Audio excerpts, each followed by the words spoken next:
Hello everyone and welcome to the Green Man channel. I hope you're doing good and well. So a while back on the channel I talked about some of my favourite album openers and I thought, wow, that video was quite a long time ago and I still haven't talked about some of my favourite album closers. Now I have many favourite album closers and I think, it's really important that an album ends on a high note for me, and there are different ways of doing that. There are different ways of closing out your album, perhaps bring it to a climax, maybe an epic ending to an album. Lots of my favourite prog rock and prog metal albums actually tend to have epic endings, but there are other ways of closing albums off as well. Maybe it's going to be a quieter, more thoughtful, reflective kind of a song, or a really haunting track maybe that will linger with you long after it finishes. For me, the most important thing about an album closer is that it leaves a lasting impression, and I can't think of too many albums that are my all-time favourites that don't actually have really great album closers. So this is actually quite difficult narrowing this down to just 10, but I could quite easily talk about 10 more album closers after this video, then 10 more after that, then 10 more after that, and so on and so forth. But anyway, these are 10 of my choices for now, and I think you might recognise a few of these on this list because they are from some very recognisable bands, certainly in the rock and metal and prog spheres. So if you don't know these songs, then I really urge you to check these epics out. But perhaps some of them are best listened to along with the albums that come, or the songs that come before them as well, so that they sound even better. I think some of these certainly do sound better if you listen to the entire albums. So let's crack on with my first choice here, which is an Opeth track. It's actually the final track from their most recent album, Coda Venenum, from 2019. It's called All Things Will Pass. And I think it's absolutely a beautiful track. It starts off with this kind of rock and jazz part, like a lot of their recent albums do actually. It kind of got lots of jazz influence and prog rock influence, a kind of 70s prog style to them. But I love the way this one goes into a change towards the end of the song, particularly when Michael sings, "If everything ends, is it worth to turn back home again?" And that melody, he's kind of singing to echo the melody, I think, as well. And it's a wonderful way to finish a fantastic album for me. I actually think that might be my favourite album from their post-Watershed years. And that is, of course, All Things Will Pass from Opeth. Next up, I've chosen a classic track from Ozzy Osbourne, Diary of a Madman, the title track and album closer from that particular album. The last, of course, to feature Randy Rhoads on guitars as well. And Randy Rhoads' guitar moments certainly do stand out on this song. I also quite enjoy the symphonic elements to it as well. I think it's a fantastic track. But actually, maybe, surprisingly, my favourite part of this song is an Ozzy bit, or an Ozzy section. And particularly when he's singing this part of the song, or this, I think it's a verse, I think. It's a sickened mind and spirit, the mirror tells me lies. Could I mistake myself as someone who lives behind my eyes? It's like there's kind of a mood shift in that part of the song. And this song is, it's big, it's epic, but that part of the song is like a bit of a mood change. And I think it just works so well with the rest of the song as well. It's a genius moment in that track for me. I just absolutely adore it, beyond words. Yeah, it's just great. Next up, I'm talking about King Crimson's Starless, the closing track from their 1974 Red album. This song is so epic. I've hardly talked about King Crimson at all on this channel, actually, come to think of it. I'm a prog fan, and I can't remember when I last mentioned King Crimson. Can any of you remember if I've ever mentioned King Crimson before on The Green Man? Well, they are actually a great prog band. I don't actually know their catalogue inside out, but this album I do know very well, and I absolutely love this closing track, particularly when that melody returns towards the end with that saxophone. I mean, it's so amazing because it comes after, this sort of the busyness and the wackiness, I think, that King Crimson do with their music sometimes, with their odd time signatures. And you kind of have a whole passage with all of that in the song. But then they manage to swing the track back to the opening melody, and it's absolutely phenomenal. It's one of the best, I don't know, we'd call it a dovetail. Maybe more of you that are more knowledgeable on musical theory can tell me, but it feels like a dovetail. It's absolutely incredible way to finish that song. And again, certainly a song that left a lasting impression on me the first time I heard that. I was like, what did they do there? Wow, that's incredible. So next up, I'm talking about Mastodon's Last Baron, the 13-minute epic from an epic album, and frankly most people's favourite album, Crack the Sky, and mine is Blood Mountain personally, but I would say Crack the Sky would come in second probably for me. But this closer is probably my favourite Mastodon album closer. It's just riff after riff.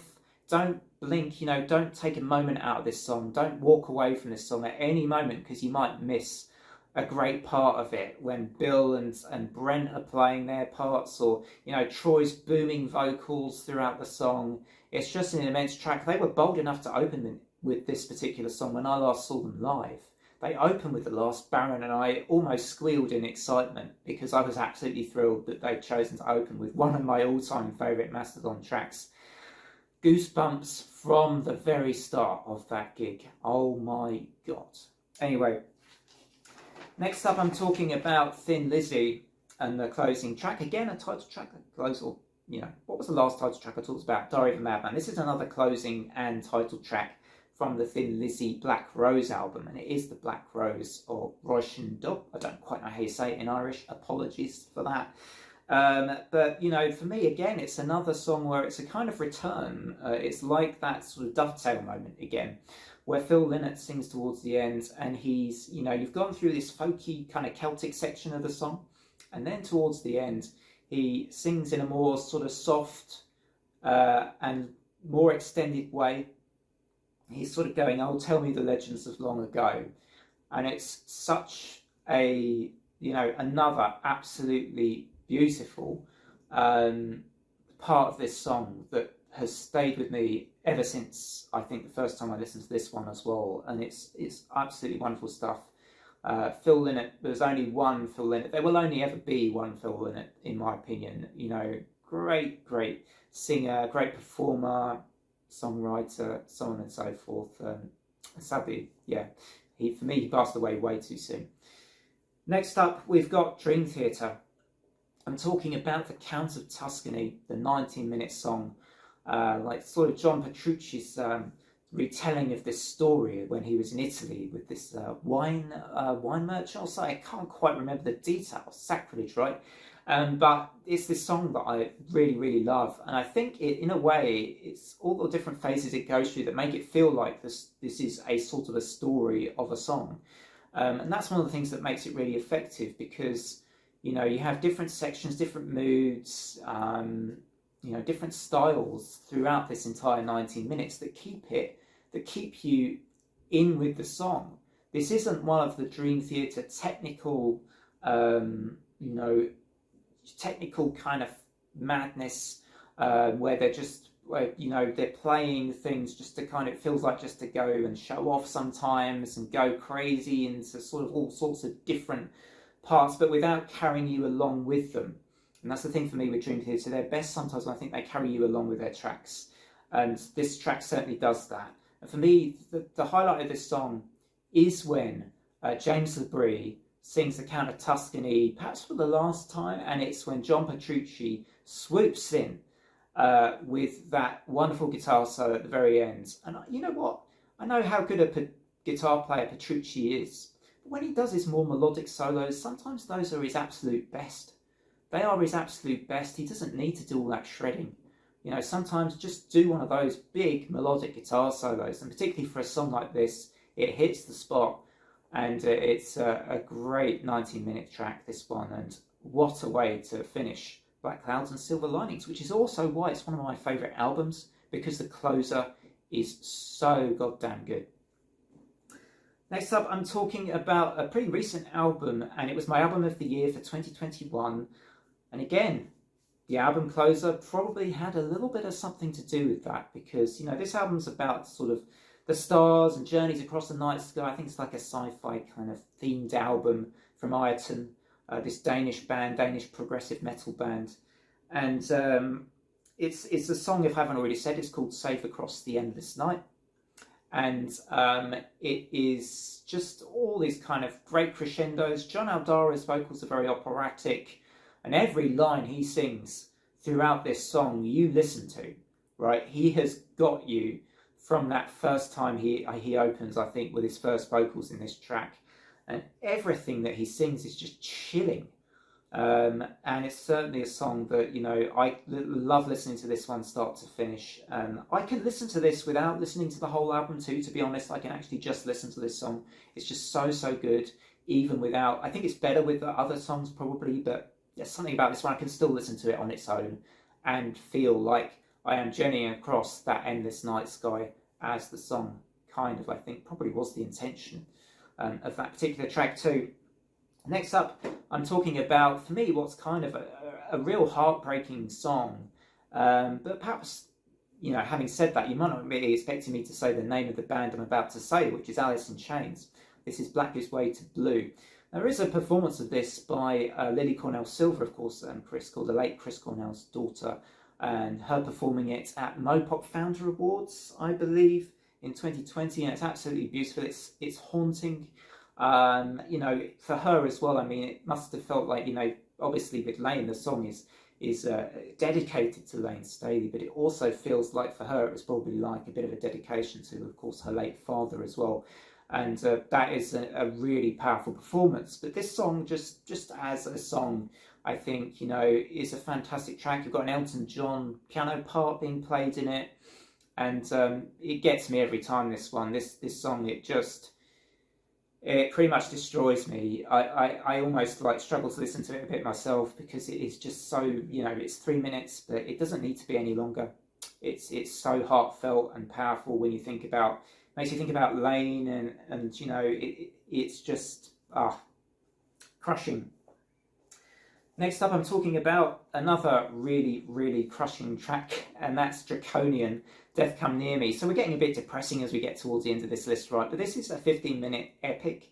It's doom metal for me at its best. It's Beauty and the Beast style stuff at its very best, with Lisa Johansson and Anders Jacobsen coming together with the sort of vocal trade-offs that I love in doom metal, in particular in this kind of melodic style of doom metal.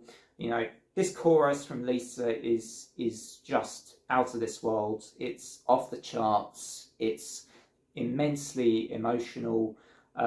Really, really like fantastic stuff. The kind of song you just want to lie down and listen to. I mean, it might send you into a bit of a melancholic state. I should warn you about that, but it's worth it in a way. It's such a powerful, such a fantastic song, and a great way to finish their 2005 album, Arcane Rain Fell. So I believe that brings us up to our very last one, and my last selection is actually from one of my all-time favourite albums. It is from Iron Maiden's Seventh Son of a Seventh Son. I've got the CD on me, and it's Only the Good Die Young. Just sort of like a kind of power metal-y style track. It's so much fun to listen to, but for me, it ends that album on a perfect note. You know, it's fun, it's exciting, like so much of the rest of that album. Up-tempo, uplifting, and Seventh Son of a Seventh Son is an album I often go to get a feeling of, you know, to get motivated. You know, it's just so many anthemic songs, and Only the Good Die Young. I love the way that Bruce sings it as well. And there's a great cover version of this by a band called Death of Giants, by the way, who were in my end of year list for last year. They were a Norwegian act, and they did a version of this song slowed down, almost operatic like, and it was awesome as well. So there's a great cover out there of that, which you should check out.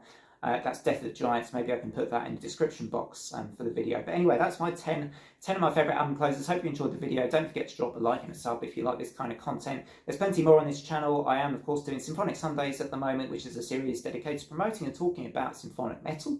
I also talk about horror and fantasy and do lots of album reviews and rankings. So until next time, everybody, hope you enjoyed the video, and bye for now.